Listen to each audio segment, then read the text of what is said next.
Hello everyone, and welcome back to Let's Play Kyuuyaku Megami Tensei 2. We are back in Shibuya, and we're going to start this episode off by walking counterclockwise alongside this dog statue, and we are teleported to a mysterious island in a river of blood. There's a massive forest fire to the north, some structures to the east and northeast, a mountain range to the south there, and a little hidden village behind it. This can only possibly be one thing, and that is the demon world. Unfortunately, the only thing we can interact with on this island is this Master Sword-esque podium that is also featuring a impaled demon.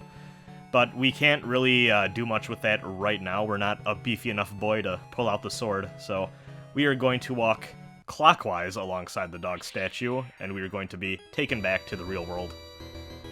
So, or I guess I should say human world. It's not like the demon world isn't real. It's just full of demons and not humans. So, but yeah, from the human world, there are a few different warps that you can access to go to specific locked-off parts of the demon world.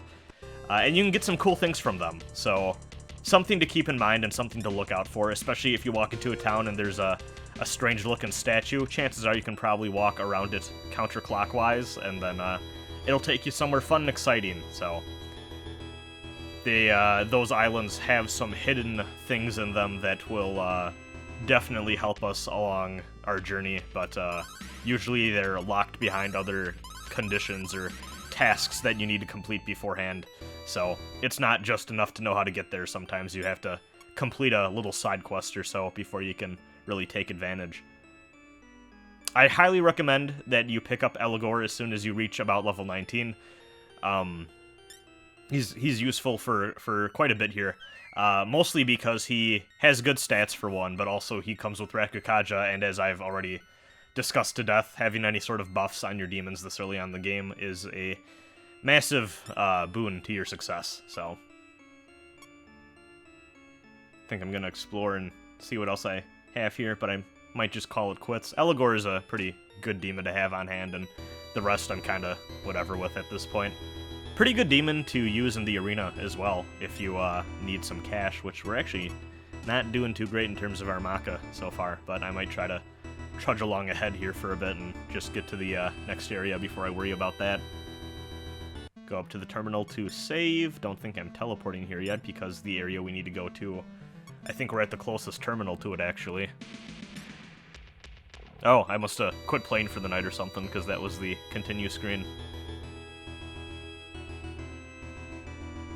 So yeah, we are going to continue walking to the southeast. Keep going. Past the town there. That's the town with the arena in it, by the way. And you may be wondering what's up here, and the answer is not much. But if we go to the west after we go north, yep, there's our friend Mora again. And you may remember we got the water seal last time by convincing Asuka to rub an old man from Shibuya's back, I believe on the second floor of the dungeon. So if you're wondering where to get that water seal, it's check out last episode. That's where we covered that.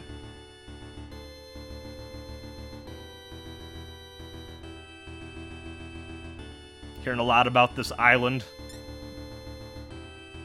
Sounds kind of sus.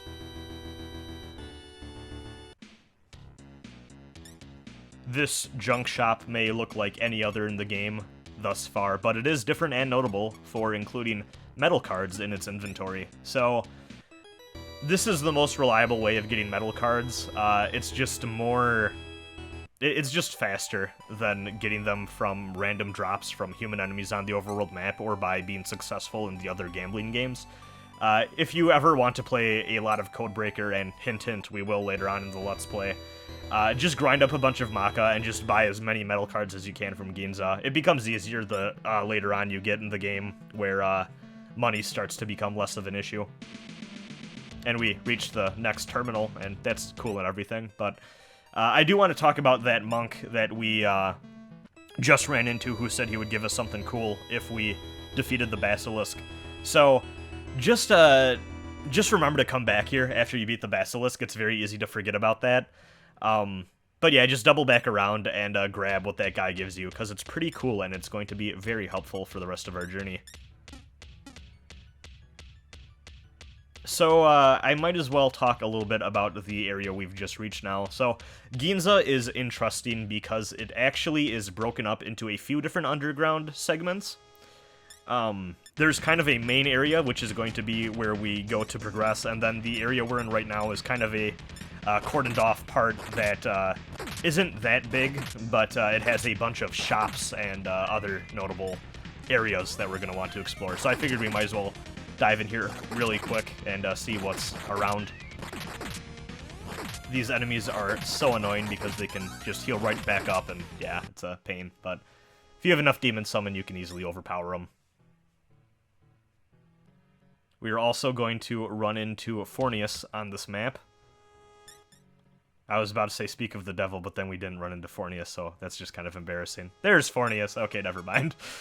So yeah, I wanted to recruit another Fornius just because Fornius is still a pretty good demon for this part of the game, but being a part of the Brute clan, Fornius is just never fun to negotiate with, and it's going to be a little bit of a pain getting him back.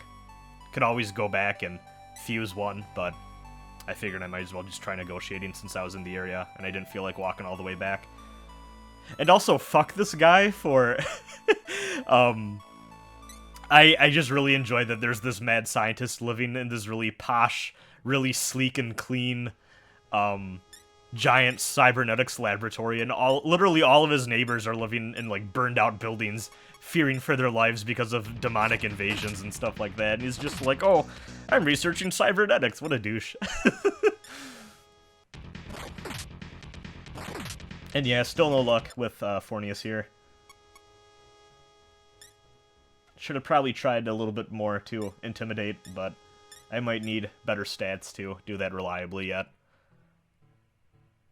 I also want to take the time, since we're here, and the next bit of this is just going to be exploring, to talk about why I think Ginza is probably, for my money, I'd say the most poorly designed area in the game. It's a real wall. I was kind of surprised even on this recording you're watching is my second playthrough, like I've discussed previously. The first time I played through this area, I didn't have the Jack Frost Jr.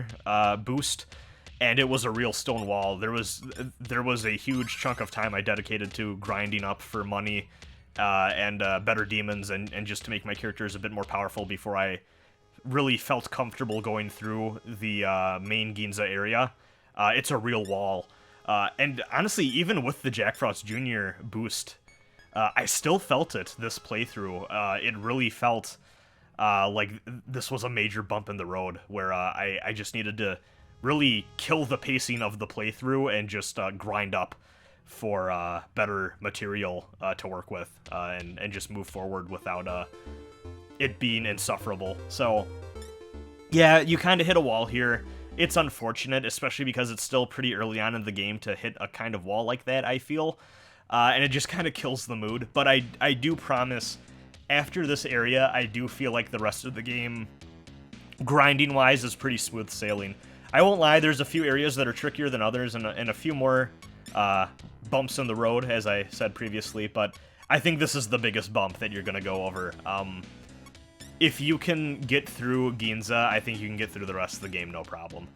It won't be that bad, but it really just kind of kills the vibe when you reach this huge labyrinthine area, and suddenly it's like, oh, there's all this stuff that I should probably buy because my characters are a little squishy for the regular enemies, the enemies are tougher, everything's so expensive, and yeah, it just takes a lot of time that thankfully I'm able to cut out because this is a Let's Play, but when you're playing through it for yourself, it's a noticeable time investment, unfortunately. There's another junk shop down here too, which is fun. A lot of junk in Ginza. This one ain't as cool though, because it doesn't have metal cards. And actually too, Ginza is a interesting area. Oh, well, let's talk to some bar patrons first. Oh, well, that's important.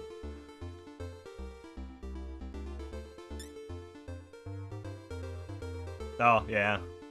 Agreed. How could two little brats ever defeat the Lord of Demons? Preposterous. Oh, okay. Well, buddy, I'm sorry to say, but you were part of the problem. Let's buy him the drink anyways, he seems fun enough.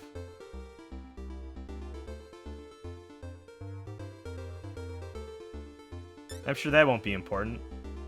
Oh, okay, never mind, I don't like this guy anymore.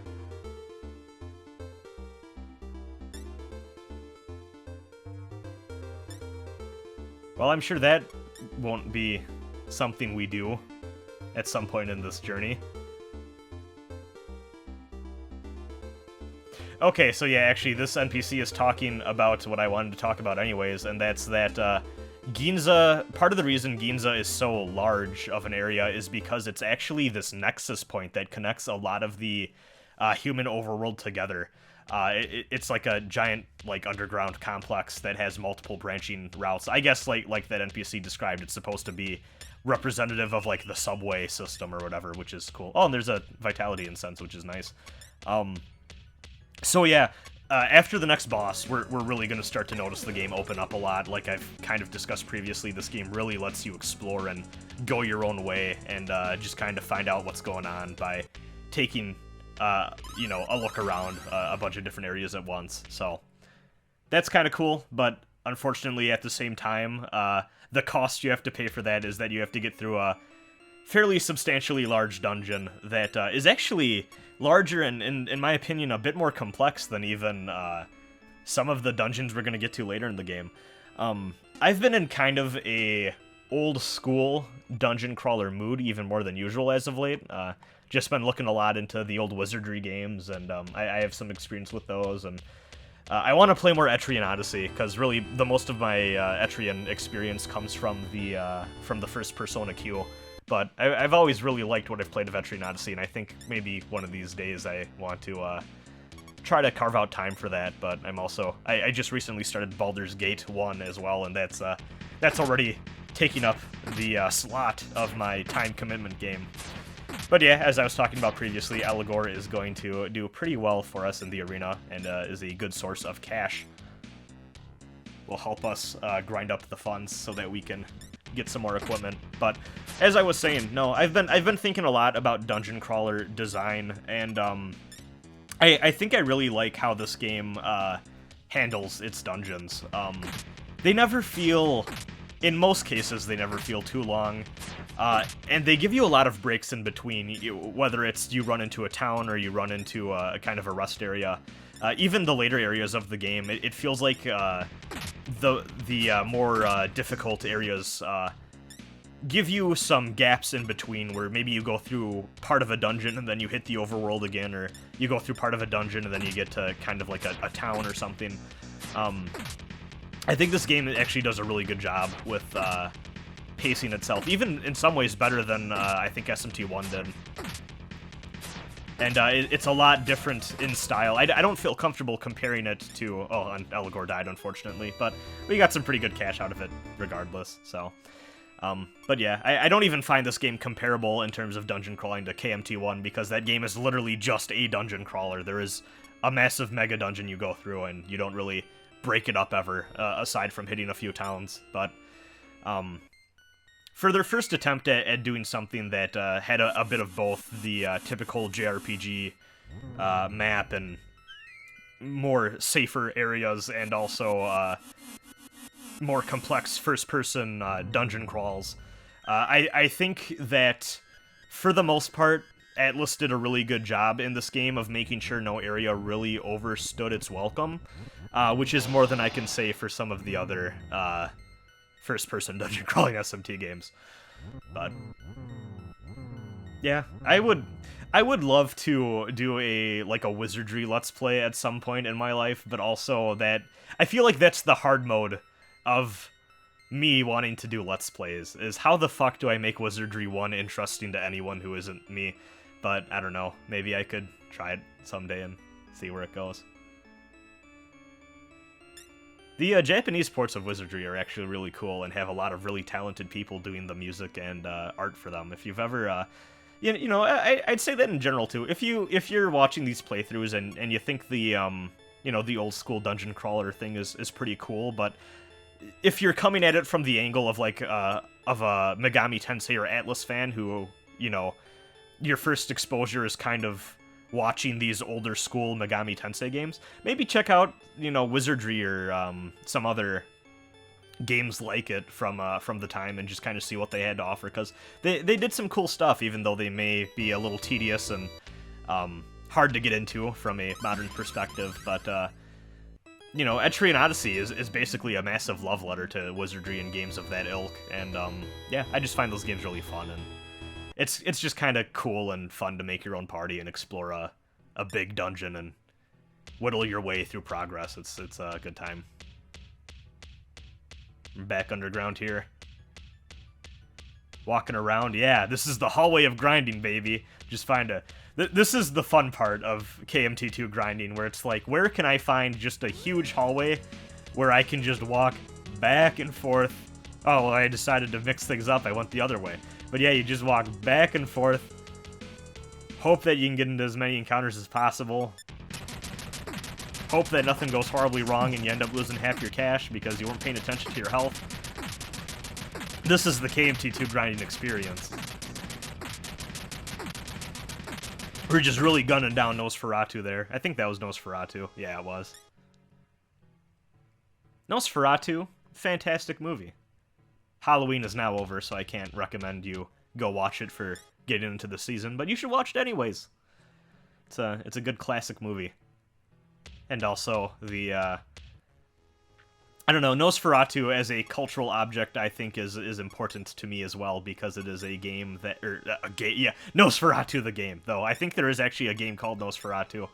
I wouldn't be surprised at least, but Nosferatu as a movie, as a cultural object, I do have fondness for, because it is representative of the necessity of archiving things and the role that pirates play in that, where Nosferatu, copies of it were actually legally ordered, I think, to be destroyed, and the only reason that that film still exists and is enjoyable for us today is because people disobeyed the law and took the archival of that team's creation into their own hands, and thank God they did, or else it would be a film and a story that's lost to time to us, despite its overwhelming influence. So,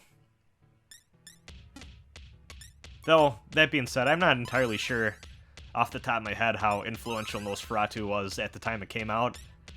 I think it would maybe, it might have been one of those things too, where it became more influential after the fact, where people were like, oh, this movie isn't supposed to exist anymore. It's probably really cool and important, that sort of thing. The retroactive interest, because there's an interesting story surrounding it rather than the work itself. But I still think Nosferatu is a pretty good movie. I've seen it a couple times.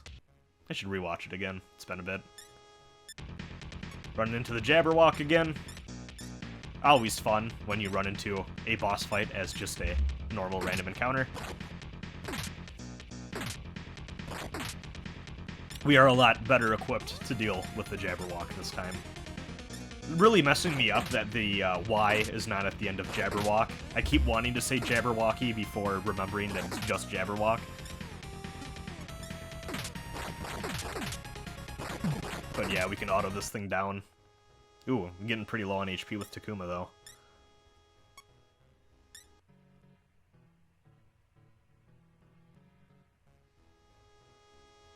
Another Fornius.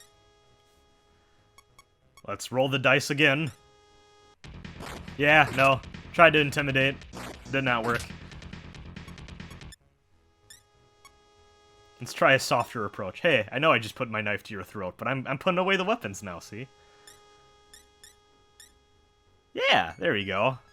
You just have to threaten someone and then say, oh, just kidding. That was a prank, bro. And then offer them some cash, and then they'll just listen to you.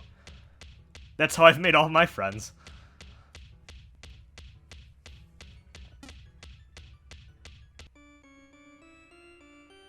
Gonna try some fun fusion stuff.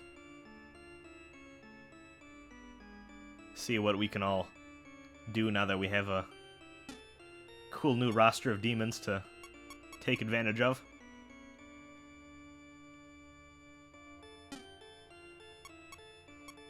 I know I've stated before that the pool in this game of demons is a lot larger, but there are also still times you run into these situations where it's like, there's a lot of demons I could fuse, or a lot of demons I have to play around with, but the results aren't always the best, so occasionally you'll run into situations like that, but in my opinion, it's still not as bad. It's nowhere near as bad as KMT1 was with that. And, we got Fornius, we got Eligor, we got a pretty good party going as is, and Epsaris actually isn't too bad for a healer. Definitely helps.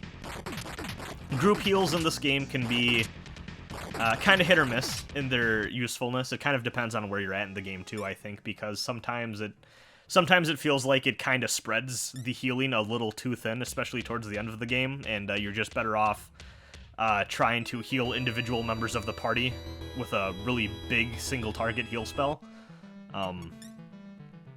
But, every little bit of extra HP helps.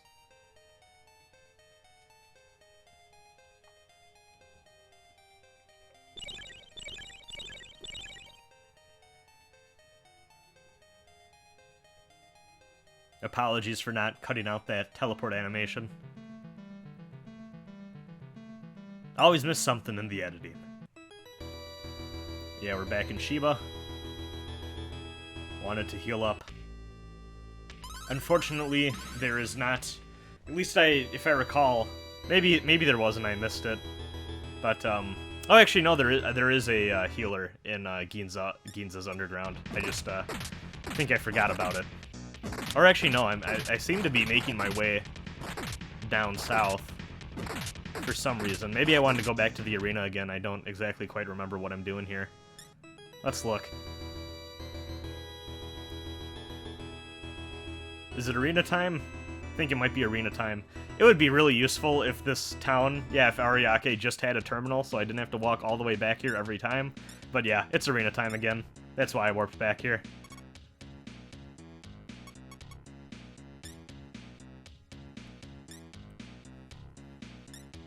Place your bets. And yeah, with the dual team of Eligor and Fornius helping us out, should not have too much difficulty getting some cash. Again, going to take a bit though. And remember, it's always better to be cautious when you're doing the arena, because it's pretty pricey to revive your stronger demons. So what you're going to want to do, if you're running low on HP with your demons and you don't feel like you can continue with the arena, just cut your losses and escape the arena, and then heal up your demons if you have MP left over for Asuka or any of your healing demons, and then put them back in until you run out of HP and MP, and then try to go back to the healer and just pay the price there to do that. But that's the most cost-effective way of doing it and fastest way, because as soon as a demon dies, that's a major blow to your winnings money, and it just kind of slows things down. So just be mindful. Don't let your demons die, or you're going to be spending way more time than necessary in the arena. And like I said, even when you're doing it quote-unquote the right way, it's still a pretty slow-going process. But we got a fair amount of... We got some fat stacks of cash now. Buy some ray guns. Pew pew.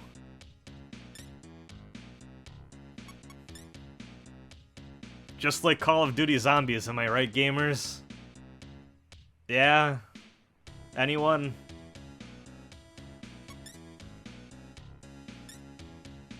Oh god, I just completely remembered that Ronald Reagan is in the next Call of Duty that's coming out in like a week or whatever now, and video games are so fucking weird, man. You ever think that? Video games are just weird.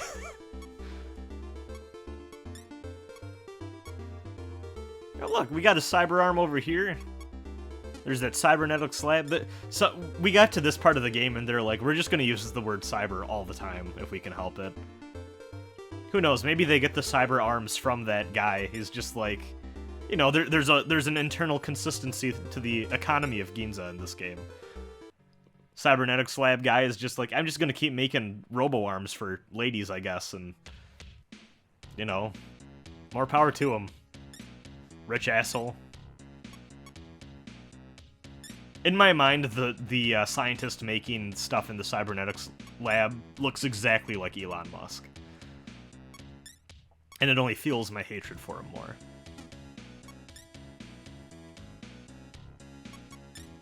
You can see we're already going through a lot of our... we are already going through a lot of our cash to get all this new equipment. Be sure to sell your old stuff up. Every little bit helps. Get some cool jet boots. Sure, the cybernetics guy probably makes those too.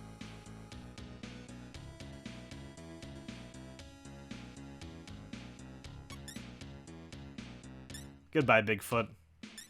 You were fun when you lasted. Now we're back to being small feet. Oh god, yeah, we're really down to dual-digit Maka. I will sell the Iron Claw and get at least a little bit back, at least, but... not much. Basically back to the amount of money we started the episode at, so good stuff. But at least we have a whole new set of armor, so that's gonna make going through the rest of Ginza a lot more tolerable, and those ray guns help a lot, so... you know, they're fucking ray guns, you would hope that they would be worth the investment, and they definitely are, so... yeah, I'll see you next time for the rest of Ginza in the next episode of Let's Play Kyuuyaku Megami Tensei 2. Bye.